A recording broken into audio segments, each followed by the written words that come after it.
की अहिल्यादेवी त्यांच्या हयातीमध्येच देवत्वापर्यंत पोहोचलेले होते। त्यांच्या हयातीमध्ये त्यांच्या प्रयागराज असेल, अयोध्या असेल, वाराणसी असेल, इथे त्यांच्या मूर्ती बनवल्या गेल्या आणि पूजा सुरू झाली। तर ही किती मोठी गोष्ट आहे की एक मराठी मुलखातली मुलगी उत्तर भारतामध्ये जाते एका सरदारांच्या घरामध्ये आणि तिच्या कर्तृत्वाच्या बळावरती ती देवत्वाला पोहोचते। हे कुठेतरी आपण खूप वर्ष दुर्लक्षित केलं आणि आज त्याला 300 वर्ष झाली।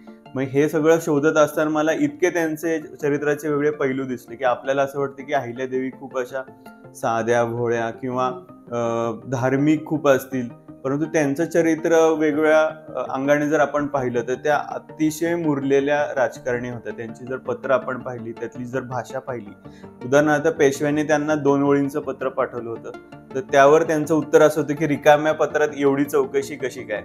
तर अशा प्रकारची त्यांची भाषा होती। त्यानंतर त्यांची जर पत्र पाहिली तर त्या काय प्रकारचा विचार करत होत्या, किती सावध होत्या। संपूर्ण व्हिडिओ पाहण्यासाठी स्मार्ट मराठी या YouTube चॅनेलला नक्की व्हिजिट करा।